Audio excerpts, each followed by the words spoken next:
Head internetipäeva vaatajad, me oleme jõudnud oma tänase päeva teise paneelini ja valeinfo juurest hüppame nüüd teise minu arvates väga moodsa teema juurde, mille nimi on rohe ja sulgudes pesu. Ehk me räägime sellest, milline on interneti ja üldse tehnoloogia kasutamise jalajälg, palju mingid asjad elektrit võtavad või ei võta, kas see on roheline või must või sinine või mis iganes värvi see energia on. Ja milline võiks olla selles valdkonnas tulevik ehk laiemas mõttes, kui teie praegu istute ja vaatate meie striimi, kas teil peaks nagu natuke halb olema tunne, et teete planeedile liiga või ei peaks olema. Ja mul on siin 3 panelisti, hakkan enda vasakult käelt peale, Andre Visse, Telia Eesti, tere! Tere! Ivo Krustak Keskkonnaministeeriumist, tere! Tere! Ja Harri Moora, SEI Tallinn, tere! Tervist! SEI on siis Stockholmi Keskkonnainstituut. Jah, konkreetsemalt siis Tallinna keskus. Mis asi on Stockholmi Keskkonnainstituut ja miks ta just Tallinnas on?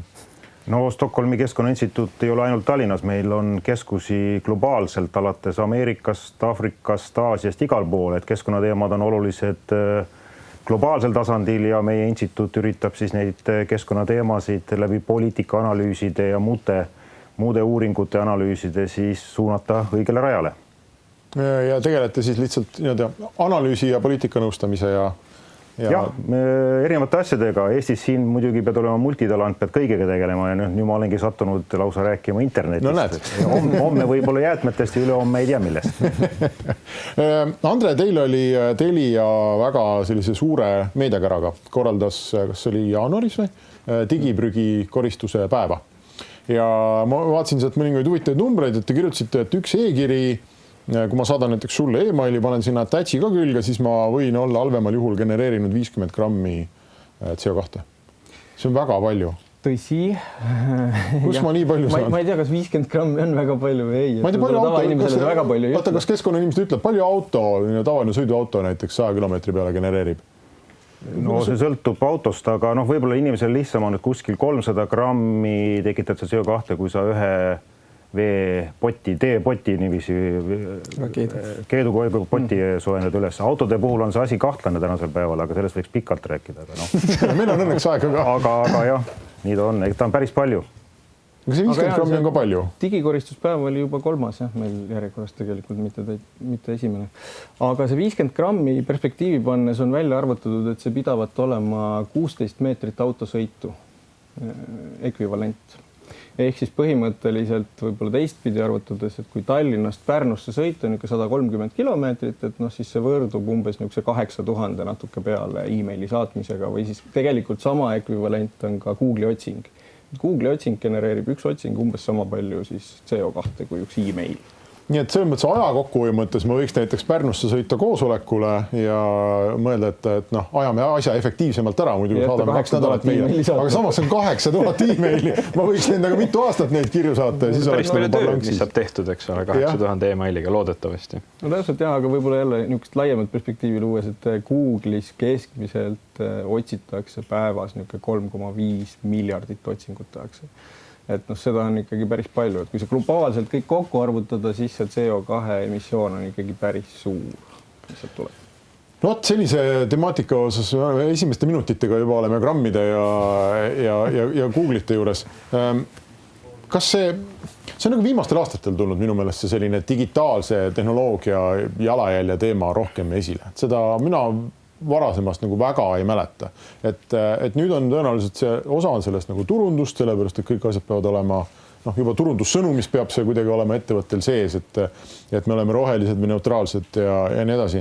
Aga kas ma küsin siis äraste keskkonnaekspertide käest, et kas see interneti selline koormus planeedile, ärme üldse räägi praegu riistvara tootmisest, räägime puhtalt selle asja käitamisest. Kas see on muutunud nii suureks, et me saame öelda, et jah, meil on nagu väga suur probleem ja me peame sellega nüüd hakkama kähku tegelema. Ma ei tea, kes Harri sa nõutad? No jah, see tähelepanu laiemas plaanis kogu selle IT ja ütleme teabevahetuse jalajälje osas on tulnud sellest, et see on seotud üha suureneva energiatarbimisega ja energiatarbimisest kohe edasi kliimamõju ehk siis kõik see kõige olulisem keskkonnaprobleem, mida me täna oleme üha rohkem teadvustamas ja tegelikult vähemasti niisugused üldisemad uuringuandmed näitavad, et laiemas plaanis kogu see valdkond tarbib või tekitab CO2 sama palju kui lennundus kokku ja arvatakse, et see suureneb kiiresti, et kahekordistub juba siin lähiaastate jooksul ja aastast 2040 veelgi rohkem, et tegelikult sellepärast see mure on, et ja kuigi sa ütlesid, et ärme võib-olla seda muud siia lisaks pane, ehk siis nii-öelda hardware'd ja muud asja, siis siiski me tarbime kodudes nüüd juba Euroopas kuskil 10% elektrienergiat, mitte kodudesse üldiselt, vaid kõik need seadmed ka juurde panna, et see ei ole ainult striimimine internet, vaid ta tegelikult ju tarbib ka nende seadmetega kogu aeg elektrienergiat, et see on küllaltki suur. Pluss need seadmeid peab tootma, eks ole. See on see veel oma juurde, aga siin ei ole ka kokku lepitud, kus see piir on, et tegelikult selle jalajälje suhtes ega me räägime nii-öelda erinevate uuringute andmetest ja ega siin täpselt ongi väga raske öelda. Aga jah, Andres. Kusjuures see võrdlus lennundussektoriga oli tehtud enne koroona aega, nii et te võite ise tuleb tagasi. Mis see lennundussektorile teinud on, jah? Aga ma loen umbes igal aastal, kuidas need suured internetifirmad, Google'id, Apple'id, Facebook'id, kes nad on, nad kõik raporteerivad, et mitu protsenti nende energiatarbest on nüüd siis taastuvallikatel põhinev. Ja see protsent nendel suurtel firmadel on ju ülikõrge. Seal on minu meelest firmasid, kellel ta on enda jutu järgi 100. Microsoftil on eesmärk muutuda süsiniku negatiivseks. Vist, kui te kindlasti teate paremini, parandage mind, aga mälu järgi Amazon ja Microsoft ei ole nüüd veel ülikaugele jõudnud selle protsendi mõttes, aga minu meelest nii Google kui Apple on oma jutu järgi 100 peal. Kas see on siis mingi jama või? Eks jama öelda on nagu natuke palju, et selles suhtes kindlasti, kui siin vaadata erinevaid sektoreid ja võib-olla see küsimus ka selles osas, et me pöörame sellele nüüd järsku nagu rohkem tähelepanu, viimastel aastatel rohkem tähelepanu, on ka selles, et nii-öelda neid suuremaid ja lihtsamaid õunu või väljapaistvamaid näiteid tööstusest, mis on jälle meeletu, eks ole, energiatarbega või keskkonnamõjuga, et nendele vaadati nagu varem võib-olla peale, nendele vaadati rohkem peale ja me oleme jõudnud, ütleme siis sellise nagu kommunikatsioonitehnoloogiani suuresti tänu sellele, et see on nii meeletult kasvanud ja teistpidi me oleme sellest järjest rohkem nagu vajanud ja muud probleemid on hakanud vaikselt nagu vähemalt diskussiooni saama, et siis internet on olnud seni võib-olla rohkem selline õhinapõhine ja tore asja alati, et vähendame paberikasutust ja vähendame lendamist ja teeme videokõnesid, aga vähemasti mulle tundub, et see sektor iseenesest, kui me räägimegi tõesti Apple'ist ja Microsoftist ja tegelikult räägime ka Eesti enda iduettevõtjatest, siis mulle tundub, et see sektor võrreldes nende nii-öelda varasemate suuremate heitesektoritega, kellest on juba aastakümneid, eks ole, räägitud võib-olla rohkemgi, on avatud muutustele. Nüüd kui kaugel nad spetsiifiliselt sellega on, et kui palju nad kasutavad, eks ole, nüüd taastuvenergiat, kuhu nad siis ikkagi loovad neid oma andmekeskuseid, mis materjale ja kõike muud nad selleks kasutavad, et see on nagu täiesti sihuke oluline diskussioon, mida pidada ja seal on veel juures ka see pool, et kas see 100% ja see nii-öelda negatiivsus ja kõik muu saavutatakse sellega, et ostetakse kuskilt mingisuguseid kvoote või ostetakse nii-öelda kuskilt mingeid indulgentse. Et see kõik on nagu arutelupunkt, aga mulle vähemalt endale on seni mulje jäänud, et kui me räägime nendest teemadest, siis see sektor ise, kas siis selleks, et saada rohepesu läbi või siis nagu mingisuguse, ma näitasin ekraani poole kindlasti mitte kõrvalkõneleja peal, et kas saada siis sellega nagu mingit avalikku kasu või mitte, et nad tunduvad olevat oluliselt nagu avatumad sellele mõttele. Ka Eesti iduettevõtjad ju vist mingi hetk tulid kokku ja lõid selle nii-öelda Green Tech Pledge või midagi sarnast, nimi jäi mulle alati natukene arusaamatuks, et kummal pool see tekst seal oli, aga et nagu see avatus, et me tahame tegelikult selle probleemiga tegeleda ja me oleme nõus muutma seda, kuidas me läheneme. Mulle tundub seal olemas olev. Okei, aga ikkagi, kui Apple või Google ütlevad, et me oleme 100% taastuvenergia peal, siis kas see on nii või ei ole nii? No ikkagi päris ei ole jah, et nii nagu igasugu muu kommunikatsiooni osas, ka keskkonnavaldkonnas, eks seal seda näpuotsaga seda rohepesu on ja kui me vaatame laiemalt, siis see on muidugi, nad mängivad väga palju selliste arvutuslike ja muude skeemidega, et kui me vaatame globaalset, internet on ju globaalne, et selles mõttes me tõesti võime siduda teatud serverid mingi asukohaga ja öelda, et seal võib see tõesti 100% taastuv olla.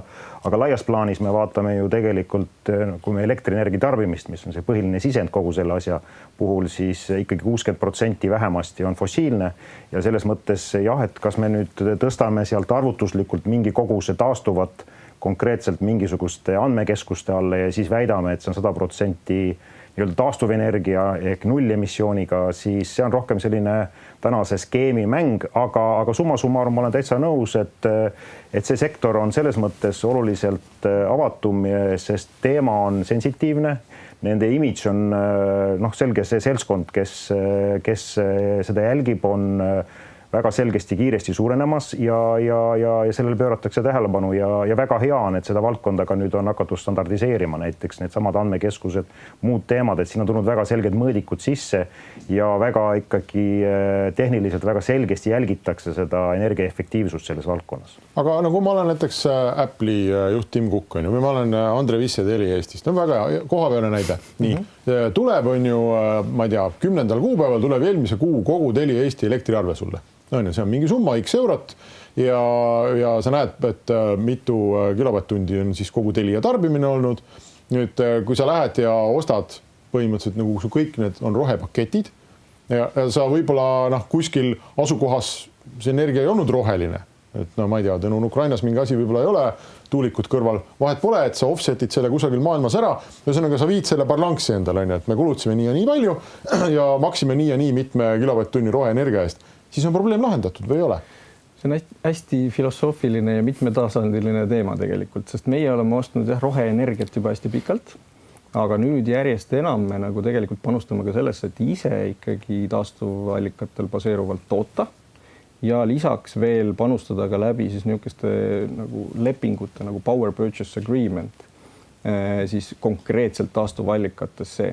Ja siis me saame nagu mõttelise osa mingist taastuvenergia jaamast sisuliselt nagu enda kasutusse. Et viimase lepingu, mis me tegimegi Eesti Energiaga, oli siis Telšiai tuulepark, mida Leetu rajatakse, siis me saime mõttelise osa sellest endale ja saame siis järgmise 10 aasta jooksul sealt teame, et see on kindlalt garanteeritud allikast, siis taastuvenergia, mis meile tarnitakse.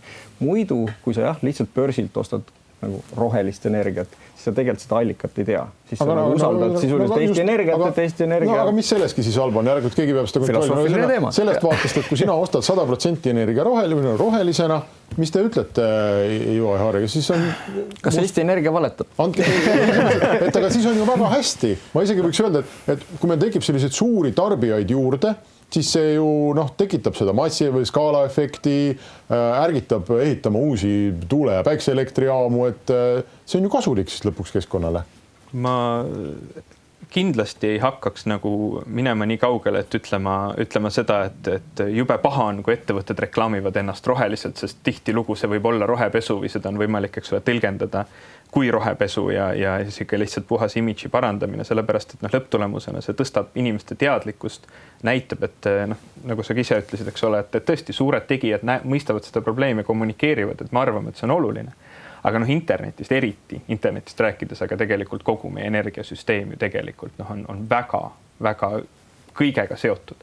Ja nüüd küsimus on selles, et kas ettevõte väidab, et meie enda tegevused siin Eestis on näiteks kuidagi kliimaneutraalsed või tasakaalustatud, et see on ju positiivne ja seda saab väga selgelt kontrollida ja seda on väga nagu selge kommunikeerida, aga siis nagu jõuda sinnamaani, et sina tarbijana, eks ole, nüüd ma ei tea, kuulad kliimaneutraalset muusikat või vaatad kliimaneutraalset Netflixi, mis seadmest sa seda vaatad, kas see andmestik liigub otse sinuni või kasutad sa seal vahel VPN-i ja nii edasi, et neid küsimusi on, eks ole, väga palju seal vahel ja see võib tõesti kõikuda väga negatiivsete stsenaariumite puhul sinna 10 grammidesse ja nii edasi ja rohkemgi. Aga lõpptulemusena, mille poole me peame liikuma, on ikkagi see, et meie majandussüsteemid ja lõpptulemusena me globaalselt, eks ole, oleme mingisuguses neutraalsuses, et me heidame lõpptulemusena vähem, kui me suudame siduda ja siis me alles saame rääkida sellest, kuidas meie indiviididena saame, eks ole, tagada selle, et nagu ma tõesti nüüd siis kuulan Spotify'd või Netflixi vaatan või mida iganes. Ma mängin midagi. Vaade ju nagu huvitab, et kui ütleme, kui mina ostan, mul on nagu kodune energia näiteks on see taastuvenergia pakett, mida ta on. Ja kui Andre, ma ei tea, mitu protsenti teil täna see taastuv ja mitte taastuv? 100 on ju? Ja mina olen Andre võrgus, on ju, ja vaatan tema mingisugust telepilti, tema on taastuvenergia peal, mina olen taastuvenergia peal. Tellid omale Hollandist Fairphone'i, eks ole, et oleks ikkagi telefon ka, eks ole, väga korralik. Ma nii hulluks ei ole nõus minema, aga ma põhimõtteliselt mõtlen seda jooksvat energiatarbimist. Et siis ei mina ega Andre ei peaks üldse oma pead selle digiprügi, meil ei peaks olema tunnet, et me oleme planeedile koormaks, sest me oleme rohelised. Või see ei ole nii lihtne? No ma ikkagi lisaks siia, et 2 asja, et ja ilus olekski 2 tasandil kommunikeerida, ühelt poolt energiatarbimine kokku ja siis alles süsiniku jalajäljest, sest tihtipeale see on natuke selline rohepesu teema just, et me ühe nii-öelda näpunipsuga ostes roheelektrit suudame ennast värvida nii-öelda roheliseks, eks ju. Ja tegelikult, kui me pikemalt hakkame arutlema, siis see on kokkuleppeline, milline energia on meil nii-öelda süsinikuneutraalne, tegelikkus ei ole tuuleenergia süsinikuneutraalne nii edasi, sellest me ärme parem pikalt räägi, eks ju, sest siis läheme pead sassi. Läks põnevaks. Oleme kokku leppinud selles suhtes küll, jah, aga teine asi on just see, et me võiksime esimajoones rääkida energiatarbimise vähendamisest. See võiks olla esimene asi, see võiks igal pool olla. Ja miks on oluline, tegelikult ettevõtetel on ka see majanduslikult oluline, et see järgmine samm, et palju seal nüüd seda süsinikku, fossiilset süsinikku sees on. See on juba järgmine asi, aga siin vahepeal tavaliselt tekib siis nii-öelda, kuhu tulevad kommunikatsioonijuhid sisse ja hakkavad seda siis nii-öelda turundama, eks ju. Ehk mina olen alati öelnud, vaatame kõigepealt palju energiat te tarbite ja siis hakkame süsinikust rääkima. Täiesti toetan seda mõtet ja meil endal majas täpselt samamoodi jälgime enda energiatarvet kokku. Me oleme viimased 3 aastat suutnud hoida sama taset, mis on väga suur väljakutse, kui võtta seda, kuidas internetimahud tegelikult, andmemahud võrkudes kasvavad. Et meil circa 20-30% on mahu kasv iga aasta, aga energiatarbe mõttes oleme suutnud hoida taset. Ja tegelikult see tase ei ole väga väike, et meiesugune ettevõte tarbib 50 gigavatt-tundi energiat aastas ja ma just enne siia tulekut vaatasin, et palju siis Eesti kogu energiatarve kokku on, see on 8,4 teravatt-tundi. Nii et sisuliselt meie üksi tarbime sisuliselt 0,6% Eesti kogu elektrist siis. Et panna teised telkod ka juurde, ma arvan, et see protsent on kokku puhtalt telkod, siis 1,2 võib-olla. Kas te teate, oskate peast nimetada, mis oli vähem, ma nüüd selle aasta tulemusi nii-öelda ei tea, aga väga pikalt oli eestlaste seas kõige populaarsem muusikastriimimise teenus. Diiser äkki oli või? Ei. Vastus on palju lihtsam, kui sa Raadio. YouTube. ja iga kord, kui keegi hakkab rääkima energia tarbimisest ja ühe e-maili kulust, siis ma mõtlen kõigi nende 10 000 inimeste peale, kes kuulavad muusikat YouTube'ist, vaatamata samas seda pilti, mida kantakse üle, mida on pakitud, mida hoitakse ja mis tegelikult võtab sellest andmemahust palju, ma ütleks 95%, kui mitte rohkem on ju. Kui me üldse räägime raiskamisest, siis minu pea plahvatab selle koha peal, et kuidas me saame rääkida ühe e-maili kulust, samal ajal kui meil on lihtsalt kõik juhtmed valla ja nafta voolab tänavale. Ja omaette filosoofiline küsimus on see, kui palju sina tarbijana, eks ole, pead ennast siis halvasti tundma, nagu sa korra siin juba küsisid. Aga Andre tahab, et ma tunneks, ta ütleb mulle, et 50 grammi CO2. Küsimus on ka selles, et e-mail on lihtsalt hea näitlist. No just, aga nüüd kui ma saadan seda, ma ju mõtlen sellele. Keegi ei mõtle selle peale, et ainult nüüd see e-mail on see kurja juur. Loomulikult videostriimimine ja igasugune piltide laadimine, ma ei tea, kuskile pilvekeskkondadesse, see on kordades mahukam, kordades energiakulukam ettevõtmine. Et ka neid näiteid on seal juures, aga lihtsalt see e-mail on vaata see, mis kõnetab kõiki. Ilmselt teeb kõigile kohe niimoodi aju meelde. E-mail on ka üpris energiamahukas, SMS on seal kordades väiksem, eks ju. Tegelikult siin natukene on tõesti nii, et oleks viimane aeg hakata tegelikult meile kui nii-öelda interneti lõpptarbijatele ka neid elementaarseid käitumisjuhiseid andma, nii nagu me ju täna räägime jäätmete sortimisest ja liigiti kogumisest. Et tegelikult, kui me tuleme siia selle sama auto näitena, eks ju, kui me räägime interneti või ütleme e-mailide kasutusest, seal on erinevad näited on, aga seal sa kuskil aastase nii-öelda e-maili põhise CO2 emissiooniga saad seal autoga sõita võib-olla 200-300 kilomeetrit, ma täpsemalt ei oska öelda kuskil niiviisi, aga kui sa nüüd oma plastjäätmed liigiti kogud ära sordid ja ringlusse suunad, nii palju kui seda on võimalik teha, see autoga sõitmise võimalus on kindlasti poole võrra väiksem, et tegelikult selles suhtes läbi sellise internetikasutuse digiprügi tekitamise meie nii-öelda keskkonna jalajälg on suurem kui meie nii-öelda prügi või jäätmete liigiti kogumise puhul ja see on juba oluline argument, miks me peaksime seda teemat hakkama rääkima ja tõesti hakkama ka inimestele andma suuniseid, et kuidas siis tarbida seda interneti poolt pakutud hüvesid ja siin on väga palju häid näiteid. No, ma käin, eile jäin täpselt vanakooli mees YouTube. Vanakooli YouTube. Jääd magama, just, et tegelikult see on see kurja juur ja kui sa seda veel muusikat kuulad taustaks, eks ju, see täitsa mõttetu tegevus, 10 kordi rohkem, siis suurem energiatarve ja süsiniku jalajälg. Jah, ega see e-mail kõnetab ka rohkem neid vanakooli mehi. Ega see uus polk. Ei, nagu võtame teise näite, et kui ma ütleme nädal 10 päeva oma telefonis olevaid äppe ei uuenda. No, ma olin tavaliselt lihtsalt välismaal, olen ju data kallis, et ütlen, et ära update'i. Ja siis tulen Eestisse, siis see mõnikümmend äppi, mis mul tahab uuendamist saada, no rahulikult selline 5-10 gigabaiti, ma arvan. See on need äpid, mis telefonis on väga-väga suureks. Ja praktiliselt kõik arendajad, kellega ma olen rääkinud, ütlevad, et selle taga on lihtsalt laisk ja mugav arendus. Et sinna äppidesse, kuna ruumi on, andmeside on kiire, keegi ei mõtle. Nagu räägitakse, nagu loosi ajal tõesti hoitigi aknaid talvel lahti ja nad ikka tulid kuumad, sest vahet pole. Et äppidesse topitakse kõike kokku, aga tulemus on see, me istume siin, räägime jalajäljest. Mulle, mida ma tahan öelda, on see, et mulle tundub, et see on nii süsteemne selles sektoris. See selline raiskav suhtumine, et neid kohti, kust alustada on, pane need käsi sisse ja tõmba järgmine purakas välja. Just sellepärast tulebki rääkida kogu sellest temaatikast, et ainult üks väike aspekt on ju tegelikult see tarbijate nagu mõjutamine või ka tarbijate tähelepanu toomine sellele teemale üldse, et kuidas siis oma kasutusharjumusi siis muuta vastavalt, et olla nagu energiaefektiivsem ja vähem siis kormata keskkonda, aga loomulikult peavad enne kõik need osalised selles nagu suures internetis, kõik need suured ettevõtted tegelikult oma panuse andma. Ja ma tean, et Hendrik, sulle hirmsasti meeldib see NFT-de näide. Et ma huvi pärast uurisin välja ka, et kuidas NFT-dega siis lood on, kui palju see jalajälge jätab keskkonnale. Üks NFT transaktsioon müüakse siis krüptokunsti ühelt inimeselt teisele.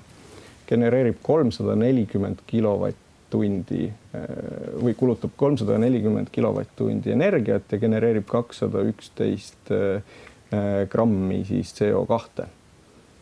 Mis sisuliselt võrdub niisuguse keskmise Euroopa kodaniku kuise elektritarbimisega ja 1000 kilomeetri autosõiduga või 2 tundi lennukiga sõitmist. Ma ei tea, aga Ivo Järg, kas teil ei ole tunnet selle koha peal, et kui me räägime internetist üldse, et siis see nagu kuidagi laiemas pildis ongi füüsilise maailma muundamine energiaks. Nagu väga, et kas me saame sellega võidelda? Ja ütleme, et vähendage, tehke, muutke või me peame ütlema, et ma ei tea, et see ongi inimkonna arengu järgmine tase ja nüüd on lihtsalt energia tootmistehnoloogial aeg järgi tulla, et siit me enam madalamaks ei lähe kunagi. Ma olen ise nagu õudne siuke optimist ja ma lasen Harril kohe tulla sisse, sest ta on natuke rohkem pessimistlikum või vähem oleneb, kuidas me räägime ja mis teemadel, eks ole.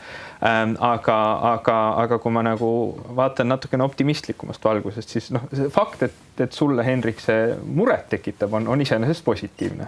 Kas sa peaksid nüüd ennast halvasti tundma? See on natukene, mul on siuke tunne nagu selles eelmises paneelis te rääkisid, et kas nüüd iga inimene peab nagu meeletult kõige eest vastutust tundma ja pahasti tundma ennast ja võtma kõik selle nagu enda kaela. Et ma ei ole sellega nagu ise võib-olla nii 100% nõus, et nüüd kuulad õhtul kogemata jääb YouTube mängima, kui sa magama jääd ja siis hommikul ärkad ikkagi nagu kohutavalt halva tujuga. Et lõpptulemusena see, et see muret tekitab ja mõtlema paneb, on kohutavalt positiivne ja lõpuks me räägimegi sellest, et see muudatus peab tulema ikkagi süsteemselt, see peab tulema riikidest, see peab tulema riikide liitudest, see peab tulema globaalselt sellest, kuidas me tegelikult asju toodame, kuidas me asju kasutame, kuidas me tegelikult mõtleme tõhususe peale nii ehk naa, kas see on siis tõhus arendamine. Me oleme liikunud ju tegelikult siin interneti arengus sellelt, et me mõtleme välja kohutavalt tõhusaid, eks ole, algoritme selleks, et andmeid võimalikult efektiivselt üle kanda kuni selleni, et pakume teile lossless, eks ole, muusikat ja nii ilusa kvaliteediga pilti, et su telekas ei ole seda võimalik sulle näitamagi lihtsalt sellepärast, et sa saad ja keegi kuskil räägib sulle, et sinu kullast kaabel muidu ei ole raha väärt, eks ole, et sa seda õigesti üle ei kanna. Et lõpptulemusena see tõhususe pool on nagu ääretult oluline, aga selle nagu teadlikkuse pool, ma arvan, on olulisem, sest me tegelikult, nagu sa ütled, räägime tegelikult suuresti lihtsalt sektorist, mis ongi väga lihtsasti elektrifitseeritav. Ja kui me räägime laias laastus sellest, et mida meil on vaja selleks, et nagu globaalses mõttes leida tasakaal selle vahel, kui palju me seda CO2 siis näiteks atmosfääri paneme ja kui palju me seda seome ja noh, muidugi siit edasi liikudes selle poole, et kuidas me teisi materjale kasutame, millest me toodame, kuidas me toodame veel juurde. Aga vähemasti see sektor on lihtsamini üleviidav, elektrifitseeritav kui näiteks lennunduse sektor. See videokõne on lihtsamini muudetav, eks ole. Või kui näiteks betoonisektor. Ja või betooni või midagi, see videokõne on lihtsam muuta keskkonnasõbralikumaks kui see lend või siis ütleme, ma kahjuks ei mäleta, mis podcastis seda teemat arutati, aga kuidagi on tekkinud inimestel selline tunne, et kuna see striimimine on kohutavalt, eks ole, koormav, et siis ma nüüd lõpetan Spotify ära ja lähen tagasi vinüülplaatide peale, et siis ma olen nagu korralik keskkonnainimene, mõtlemata selle peale, et neid tuleb toota, eks ole, naftasaadusest. Ja saata teiselt poolt maakera meile siia. Jah, täpselt, eks. Sa pidid olema... Ma tegelikult selles mõttes olen põhimõtteliselt nõus, eks ju, ja osa meist arvabki, et tehnoloogia lahendab selle asja ära, aga võrreldes nüüd lennunduse ja muude valdkondadega, see on ikkagi väga selgesti selline meie ihade ja tarbimisega seotud teema. Ehk siis tegelikult me tekitame siin sellist klassikalist tarbimismulli, pakkudes erinevaid teenused, võimalusi ja see on nii ahvatlev, et nii nagu psühholoogid ütlevad, et lõppkokkuvõttes me tekib siin nii-öelda rebound efekt, eks ju, et me võib-olla kuskilt hoiame kokku, aga teisest küljest mujal siis selle võrra tarbime rohkem, et inimloom on selline, et ta psühholoogia on nii üles ehitatud ja kui sa talle avad sellise lõputu mõnusa keskkonna, küll teisest küljest tehes efektiivsemaks, siis lõppkokkuvõttes seda vähenemist on väga raske teha, eks ju, et me ikkagi tarbime rohkem. Ja nagu psühholoogid ütlevad, et lõppkokkuvõttes tarbimise vähendamine toimub ikkagi läbi isikliku sellise arusaamise, mida tegelikult on väga raske tekitada ja suurem osa meist tegelikult ei ole väga isiklikult seda probleemi võtnud ja selle taga ongi, see on jällegi, täna tuli jälle järjekordne uudis, et eestlased ei ole väga nii-öelda tegelikult oma käitumuses, me räägime kogu keskkonnast, see rohepööre, see käib jutu alla peale, ettevõtted räägivad, aga kui me läheme sinna taha, siis me näeme, et tegelikult mingit kiltinessi ja muud asja ei ole, et me tegelikult ikkagi mõnusalt veel tarbime, et siin ma olen natuke pessimistlik, et kuidas sellele käsipidurit natukenegi peale tõmmata, siin on väga suuri väljakutseid. Aga kas maailma ajaloos on üldse tuua näidet tarbimise vähendamisest? Mitte seetõttu, et mingi tehnoloogia muutub ebaoluliseks ja teda ei tarbita, vaid käitumuslikust muutusest. Palju ei ole ja sellest unistatakse väga palju ja on üksikuid ühiskonnagruppe, kes on siis radikaalselt hakanud vähendama, aga jällegi, kui neid täpsemalt hakata uurima, siis see sama bumerangi efekt, eks ju, et sa midagi teed nagu kokkuhoiu mõttes ja elad seal niisugust hipielu ja ostad kasutatud rõivad, aga siis teed 2-3 reisi soojale maale ja sellega on su aastakümneteks su interneti nii-öelda kokkuhoid likvideeritud, eks ju. See just minu meelest oli, ma ei mäleta ka kus, toodi Taani näide jube nagu vahvasti, et pool riiki sõidab jalgrattaga, kõik on väga teadlikud, on ju, aga siis, kui ilm pilve läheb, siis pakitakse terve riik kokku, tõstetakse lennukisse ja sõidutatakse soojale maale. Et millest me räägime, on ju, et see pilt on nii suur, et sul ongi seda võimatu kuidagi üheselt ju haarata. Ma hakkasin ka mõtlema, Andre, kus sinu nagu taluvuspiir läheb, et võib-olla me lepime siin kõik kokku, et tõesti meie digitaalne jalajälg on õudselt suur, et me nüüd edaspidi hakkame teie teenuseid tarbima poole vähem. Jaa, väga hea taluvuspiir on ju. Ega see on ju tegelikult, kuulates seda juttu ka minu arust niisugune heaolu ühiskonna teema, et heaolu ühiskonnas inimestele meeldibki tarbida ja inimesed ei mõtle tegelikult selle jalajälje peale ja sellepärast me seda teadlikkust peamegi tõstma, nagu korduvalt ka öeldud. Ja teine aspekt siin juures on ka tegelikult see, et kui palju inimesi täna ei oma veel üldse maailmas juurdepääsu internetile, ehk siis kasvupotentsiaal siit on ka väga suur. Ja sellepärast on oluline seda teadlikkust tegelikult juba täna tõsta ja sellepärast ka kõik need digikoristuspäevad, üldse see diskussioon meil täna siin, et ma arvan, et algus on tehtud, aga väga pikk tee on tegelikult minna, et inimeste mindset päriselt ka pöörduks. Aga jah, poole vähem teenuseid tarbida, noh, pigem eelistaks mitte, on ju, et ega sellepärast me ise ka proaktiivselt selle teemaga ju tegeleme, et kuidas enda energiatarbimist ikkagi madalamaks viia. Näeme ka, et uued tehnoloogiad, mis tulevad, on energiatõhusamad loomulikult, me selle biti suudame vähema energiaga ühest punktist teise toimetada. Aga bitte on rohkem. Aga bitte on nii palju rohkem ja bitte kogu aeg tuleb nii palju rohkem, et noh, nagu ma ütlesin, 3 aasta jooksul oleme suutnud vähemalt energiataset hoida, energiatarbimist siis samal tasemel. Aga et sealt nagu oluliselt alla tulla, väga-väga keeruline tänaste tarbimisharjumuste juures. Mis see ma olen ise kogu aeg mõelnud, kui ma vaatan neid sellised energia, just elektrienergia tootmise, ma ei tea, kuulan podcasti, loen artiklit, et nii palju võimalusi on, et me näeme, kuidas päike kasvab, tuul kasvab, on ju, keegi tahab tuumajaama Eestisse teha. Et mul on endale alati nagu terendanud mingi selline tulevik, et me jõuame nagu olukorda, kus energia tarbimine ei ole nagu halb asi, vaid võib-olla vastupidi nagu hea asi. Et või selline, et mida rohkem me saaks energiat tarbida, et seda nagu kuidagi mõnusam ja parem, sest et energiaga me saame luua igast kihvte asju. On ju. Et kui me kujutame ette, tõenäoliselt on väga palju teenuseid, tehnoloogiaid, kunsti, ükskõik mida täna maailmas loomata, sellepärast, et see energiasisend on liiga kulukas, mis sinna läheb. Ma küsin teie kahe käest eelkõige, sest te olete keskkonnaeksperdid, kas ma ajan täiesti nagu umbluud või kas teie ka mõtlete, et ühel päeval jõuab inimkond nii kaugele, et energia on piiritu? No ma igal juhul loodan, et seda kunagi ei toimu, sest kui energia muutub nii-öelda piirituks ja võib-olla ka nii-öelda mingi kokkuleppe alusel roheliseks, keskkonnahoidlikuks, siis inimene hävitab teistpidi selle planeedi ära, sellepärast, et ühelgi tegevusel, ühelgi energial lõppkokkuvõttes vastavate seaduste põhiselt ei saa olla mingisugust sellist nagu jätkusuutlikku tulevikku. Ehk siis selles mõttes täna on mõnes, sellel nii-öelda taastuval energial on piirid ees, tehnoloogiliselt saab seda muidugi suurendada, aga seda ei saa lõpmatuseni suurendada, ehk siis põhiprobleemid on seotud energia salvestamisega, muude asjadega ja me peame arvestama, et tuuleenergial on väga suur keskkonnajalajälg. Mitte niivõrd süsiniku mõistes, kuivõrd materjaliressursina. Seesama ase jalajälg, mis on üle 10 korra suurem, kui on nii-öelda konventsionaalsel fossiilsel elektrienergia tootmisel. Et tegelikult meil on seal piirid ees ja minu jaoks on nagu kurvem lugu see, et ühel momendil võib olla, kui me ei saavuta sellist stabiilsust energiavõrkudes, siis võib juhtuda, et ühel momendil, kui meil elekter ära läheb, mis siis saab? Et see on nagu väga kohutav stsenaarium ja ma ei tahaks isegi sellele mõelda, aga see on tegelikult täiesti võimalik toimuda, sest ükski süsteem ei ole lollikindel, nii et siin ma kujutan selline Pandora laegas, et kui me sinna teemasse siis see avab täitsa teise maailma. Et tegelikult see on väga, jällegi mina olen selline optimistlik pessimistlik, ma näen pigem siin, et tasa ja targu rahulikult ja ärge pingutagem üles, sest et selline lõputu vaba energia, siis on lõpp sellel maailmal.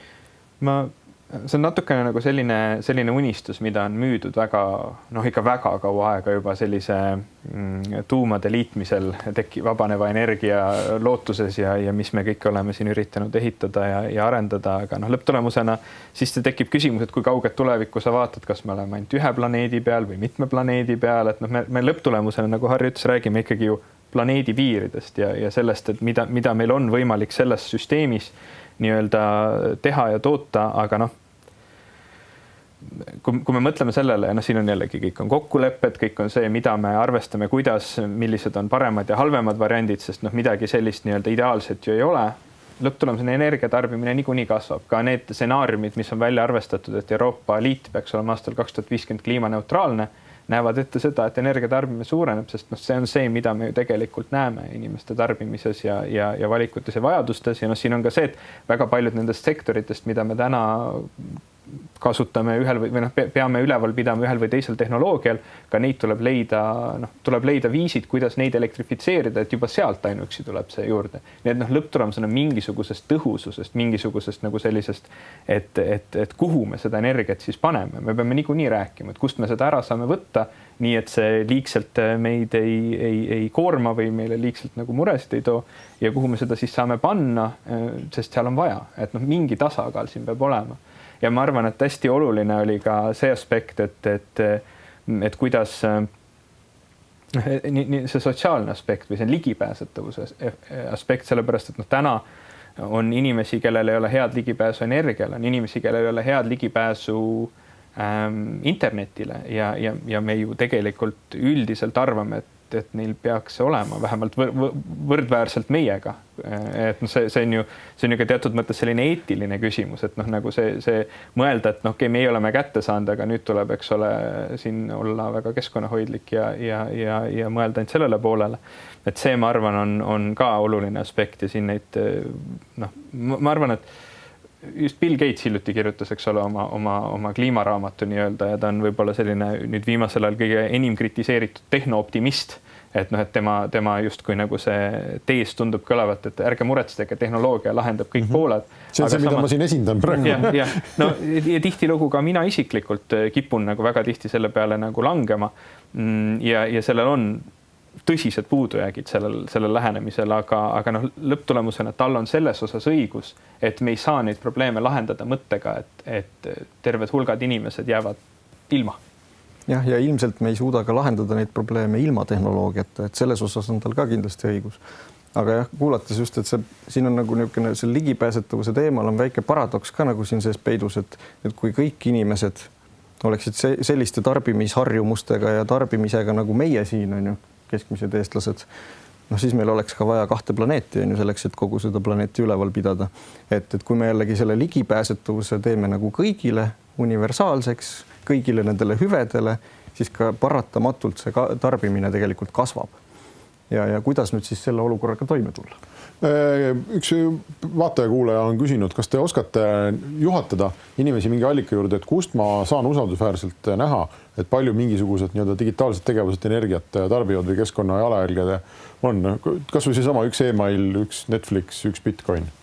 Seda on isegi päris keeruline täna teha, sellepärast et ma ütleks, et see diskussioon algas sellega, et sellele on rohkem tähelepanu hakatud pöörama. Eelmise aasta lõpus siis ma ei hakka täpselt seletama, kuidas ja miks ja mida, aga liikmesriigid tulid kokku, eks ole, Euroopa Liidus ja leppisid kokku, et keskkond ja digitaalne temaatika, et neid tuleb tihedamini ja rohkem koos vaadelda. Nii selle poole pealt, et millised on nii-öelda need digitehnoloogia pakutavad lahendused meie keskkonnaprobleemidele, kui ka loomulikult siis selle poolt, et mis on selle mõju.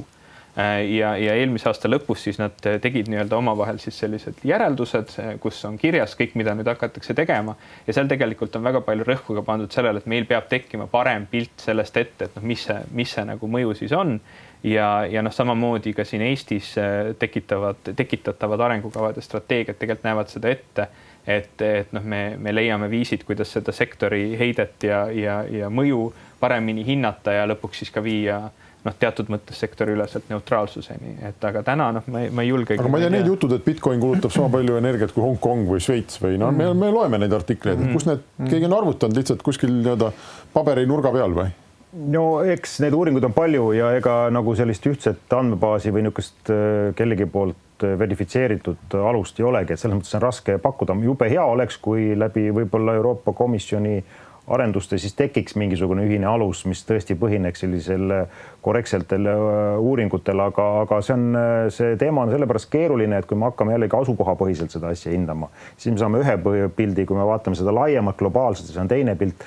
No aga põhimõte on ikkagi jah, või siin võiks olla nagu tavatarbijale siis rusikareeglid, nii nagu me jäätmekäitlusse puhul võiksime ka ekspertidena vaidlusesse minna, et kas üldse jäätmed liigiti kogumine on kasulik. Ja ma võin ka tuua välja oma uuringu tulemused, mis ütlevad, ja siin ma kõva häälega ei taha neid tulemusi öelda, siis mõnel inimesel siis võib-olla liigiti kogumise motivatsioon kukub päris ära, eks ju, et tegelikult inimestel tuleb lihtsalt selgeid asju ja võib-olla need grammid, jah, need tuleks kuidagi muundada kuidagi paremini inimestele arusaadavateks käitumisjuhisteks ja seda võiks küll teha lähiajal. Miks mitte võiks Eestis meie nii-öelda IT-tehnoloogia valdkond siin teha esimesi samme. Ma tean, et Eestis uuringuid tehakse, meie käest on ka tellitud mitmeid uuringud. Me siin tegime just X-teele ühe niisuguse sissevaate ja sellega seoses olime ka siin ühenduses Amazoni suurte arendajatega. Tuleb välja, ka nemad teevad alles esimesi samme selles valdkonnas. Ehk siis need numbrid on küllaltki niisugused nii-öelda põlve otsas arvutatud, aga selge see, et keskkonnamõju on suur ja suureneb seal ja meie iga nii-öelda ühe käitumine tegelikult võib oluliselt seda jälge ja jalajälge siis kas suurendada või vähendada. Nii selline lihtne käitumisjuhend oleks jube hea, kui see tekiks. Ja tavatarbijale mina soovitaks vaadata meie digikoristuspäeva lehte, et meil on täiesti, võib Google'ist otsida. Ühe panuse panna, CO2 panuse panna sinna alla. No, et digikoristuspäeva lehel on tõesti mingid niisugused universaalsed, võib-olla tavatarbijaid kõnetavad mingid näited toodud, aga üldiselt tõesti niisugust universaalset allikat ei ole olemas. Me nägime kurja vaeva sellega, et me oleme terve teli- ja keskkonna jalajälje siis Eestis kaardistanud. Ja selleks, et kaardistada meiesuguse ettevõtte jalajälge, sa pead kõigi partnerite, seadmete, ma ei tea, koduse kasutuse jalajälje siis kõik kokku summeerima. Ja tegelikult neid andmeid kokku koguda oli ikka üks ääretult suur töö. Meil terve suur meeskond tegeles sellega, et need andmed kätte saada. Et sellest vaatest tõesti, kas riigi poolt, Euroopa Liidu poolt nagu niisugune ühtne andmebaas tekitada, ma arvan, aitaks väga-väga palju kaasa. No kui me lõpuks jõuame selle nutika elektrivõrguni välja, kus võrk ise teab, seadmed ise teavad ja kuidagi raporteerivad kokku, et mis kell nad palju energiat tarbisid, et siis sellest võiks ka nagu juba kasu olla. Ja mitte ainult nagu raporteerivad, vaid ka on kaugelt juhitavad teatud mõttes, et ära pane pesumasinat enne sisse või kütad enne sisse, kui näiteks on mingi tarbimisega mingid tasemed. Ja see pool muidugi selle süsteemi ülesehitamine ja andmestiku pool, eks ole ka, omab keskkonnamõju, aga seal on see tasakaalu koht, et siis ta kasu oleks suurem kui negatiivne mõju. Aga tarbimise koha pealt mulle nagu selle vestluse pealt nagu hakkab natukene tunduma, et võib-olla nagu jälle peaks hakkama mõtlema natuke tõhustamise ja pakkimise algoritmide peale, et kuidas need nagu paremaks saada. Kuigi mulle tundub, et see probleem on selles, et me oleme nagu kohutavalt head pakkimise algoritmid tegelikult ju tänaseks välja töötanud näiteks nii videole kui ka audiole, aga nüüd kui on kui ressurssi on käes, siis just käest nagu ressurssi on käes, aga nagu selle asemel, et tahta siis nüüd üle kanda Full HD kvaliteediga videot, tahaks 4K-d ja varsti 8K-d ja audio puhul ka, et hoolimata sellest, et juba CD kvaliteediga audiol peaks olema inimkõrva nagu nii-öelda tajuvuse piiridest nagu kaugemal, siis tahame ikka veel parema kvaliteediga. Ma võin teid lohutada, et kui me täna siin, ma isegi ei tea, ma eeldan, et me kanname Full HD-d üle, eks ole, võib-olla 720p-d, siis kui me näiteks 5 aasta pärast istume siin samas, siis ma üldse ei välista, et me kanname üle mingisugust 8K 360 kraadi ruumilist videot. Aga andmemahtel oleks ilmselt sama, ma arvan äkki. Vaat ei tea. Pakkumisalgoritmid võiksid nagu arendada. Kahtlen sügavalt. Parim, mida ma nägin, oli Nvidia tehnoloogia. See vist ei ole täna reaalsusesse jõudnud. Oli see, kui kõik inimesed hakkasid korraga neid Zoomi ja Teamsi koosolekuid tegema, siis see koosolek on ju vist gigabait tunnis või? Mingi selline umbes säärane andmemaht läheb sinna. Natuke rohkem, natuke vähem sõltub kvaliteedist. Siis see on ütleme, jalajälg on üks asi, aga ma arvan, seal tekkis palju praktilisem mure lihtsalt, et interneti ribalaiust ei jätkunud, on ju, pilt hakkas hakkima. Ja siis nende lahendus oli see, et sinu näost veebikaamera teeb siis pildi, on ju, ja natuke räägid ja edaspidi ei edastata üle internetti mitte videokaadreid 24 või 30 tükki sekundis, vaid punkte sinu näol. Lihtsalt plain tekstina ja arvuti teisel pool paneb selle animatsiooniks uuesti kokku. Ja sealt see efektiivsus, mida nad sealt said, see oli košmaarne. Et seal vist läks nagu üksikute megabaitideni tunnis lõpuks. Aga me mõtleme selliseid asju välja, on ju. Aga mina ei ole eriti optimistlik selles osas, et me kogu selle digitaalse tööstuse nagu tarbimist kuidagi vähendada suudame. Aga motivatsioon selle arenduse tegemiseks tuli ikkagi sellest, et ei olnud piisavalt hea kvaliteet. Just ja. Aga äkki teekski nagu kohe juba by design mõtleks niisugust asjade peale, hoiaks energiat kokku. Ei. Meil on mõni minut aega, ma panen endale ambitsioonika ülesande. Meil on mitu korda läbi käinud ja mind ikka vaevab. Te ütlesite mõlemad, et ei taha üldse sellest nagu hakata rääkima. Teeks nüüd selgeks, et kas seal rohe nii-öelda energias, Andre ostab roheenergiat ja ma koju ka ostan, kas seal on ka mingisugune rohepesu või mingi jama sees või ma saan usaldada seda, et kui see on rohe, siis see on rohe? Elektriarvel on, et see on rohe. No teoreetiliselt täna see on roheline tõesti, sest et meil see nii-öelda kättesaadavus, siis taastuvelektri turul oleva kättesaadavus on piisav, et kõigile, kes seda tahavad, seda müüa, eks ju, et täna Eestis hinnavahe on ka küllaltki väike. Ma olen enam-vähem kindel, et kui see buum suureneb, siis see hind hakkab kõvasti üles minema, sest siis tekib seesama efekt, et seda ei saa lihtsalt kätte nii palju. Praegu see on rohkem nagu selline arvutuslik asi, et lihtsalt need, kes ei taha, nendele müüakse nii-öelda see fossiilne elekter arvutuslikult ja teistele siis roheline elekter. Aga jah, ma arvan, et üks 5-10 aasta pärast, siis juba asi, kui nõudlus hakkab suurenema pakkumist, siis peaks hakkama teraselt vaatama, et kuidas siis need elektrienergia pakkujad sellele reageerivad ja siis hakkavad hinnad mängima. Nii et selles suhtes jah, täna on see küll nii-öelda kokkuleppeline ja arvutuslikult saavutatav, aga see iseenesest nagu tulles tagasi selle sama fakti juurde, et sa nagu ühe otsusega pöörad ennast roheliseks, ostes lihtsalt rohelist elektrienergiat, see on tegelikult 20 aastat tagasi Euroopas juba läbi diskuteeritud teema ja seda ei peeta nagu selliseks tohutuks revolutsiooniks. Ehk see ei ole midagi sellist, mis oleks nüüd väga uhkusega, ütleme, edasi kommunikeeritav. Meil Eestis kahjuks on nii, et alates igasugustest juustupakenditest ja muudest asjadest igale poole kiputakse seda nüüd peale kirjutama. Ütleme niiviisi, et Euroopa arenenud riikides on 20 aastat tagasi läbi käidud teema ja siin iseenesest mõistetav, et sa täna tarbid taastuvat elektrit. Aga see, et kas seal võib olla mingit sellist nagu jama sees, et kuskil on tulnud mingisugused lobigrupid, ametnikud, poliitikud kokku ja otsustanud, et mingi elektritootmisviis, mis üldse ei ole rohe, ma ei tea, mingi asja põletamine kuskil on tegelikult rohe ja seetõttu mulle pannakse see arvele ja öeldakse, et näed, sa tarbid roheenergiat. No see on kokkuleppiline teema, eks ju. Ma suunan selle sulle, sina Brüsseli elu teades, eks siis mingid reeglid peavad olema, see on selge. Reeglid on täna kokku lepitud ja selles suhtes võib öelda, et ma olen üsna kindel, et tootjad täna ikkagi väga spetsiifiliselt järgivad nii põletamise puhul kui ka tuuleenergia, päikeseenergia puhul seda, kuidas neid arvestuslikult nagu on. Aga võtame need samad näited, kas see Eesti puidu võsa hakkimine ja põletamine on puhtalt mitte nagu bürokraatlikust, aga räägime siis nagu keskkonna vaatepunktist. On see siis nagu rohe või ei ole? See sõltub sellest, kas me vaatame nüüd süsiniku või ütleme emissiooni seisukohast või siis liigirikkus ja muude teemadega, see läheb väga keeruliseks kätte. Vaatame süsiniku, see on meil täna probleem. Ütleme Eesti puhul, ma võtan riski, et ma saan, eks ju, võib-olla isegi mõned oma kolleegide käest vastu pead pärast seda. Mina arvan, et see on väga oluline vaadata asukoha keskselt, eks ju, ja me ei saa panna nagu sellist üldist biomassi põletamise vastasust nagu sellisesse üldisesse konteksti ja öelda, et Eestis on kehvasti. Et tegelikult Põhjamaades on need uuringuid ka tehtud päris palju, mis näitab, et teatud puidumassi põletamine on täiesti okei ja on selles mõttes taastuv energia ja võib-olla omab isegi väiksemat jalajälge kui nii mõnigi teine taastuvelektri nii-öelda allikas.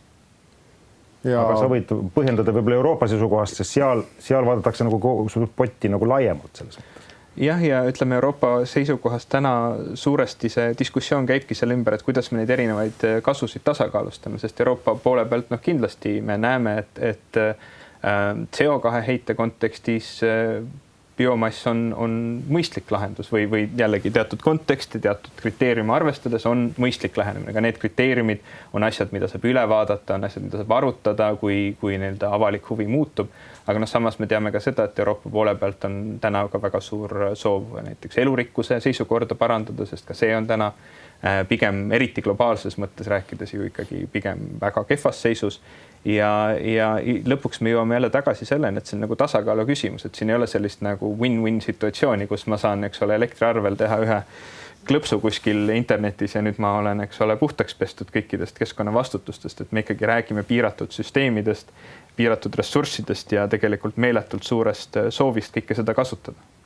Aga Eesti mõistes kokkuvõtvalt võib öelda, et tegelikult me oleme mõnevõrra selles retoorikas muutunud roheliseks ja võib-olla siin see Eesti ühiskond ja siin on ka internet selle probleemi taga on tekitanud, sotsiaalmeedia on tekitanud siis selle olukorra, kus me oleme tohututes valudes seda diskussiooni läbi ühiskonnas läbi rääkides, et tegelikult need teemad mujal Euroopas on juba ka 20-30 aastat tagasi ära vaieldud, mis puudutab näiteks metsa raiumist ja muid asju. Meil ta tänases sellises internetikeskkonnas, eks ju, läheb nii kirglikuks, et siin enam seda optimaalsust on nii raske saavutada tulemus on see, et tegelikult ma ei taha ei tuulikut, ei kanalat ega mitte midagi ja siis ühel momendil tekibki küsimus, et kus mul selle interneti jaoks elekter siis tuleb, et ja siis on suure tõenäosusega, et ühel momendil enam ei tule, eks. Või jah, see on just see nagu mitte minu tagahoovis nagu suhtumine, et noh, meil on Sahara kõrb on, paneme selle siis päiksepaneele täis ja on korras või ei ole korras. Las ta olla, seal ju keegi ei käi, no las ta olla siis. Las nad olla seal. Kanalad viime ka sinna? Ei, kanalad ei vii, toome sealt kuidagi Eestisse selle pika juhtmega või oleme pudelisse. Aga see on vist diskussioon järgmiseks korraks. Meie tunnik on siin läbi. Aitäh teile, lugupeetud osalejad, aitäh kõigile jälgijatele ka ja juba natukese aja pärast järgneb siis 3. tänane viimane arutelu.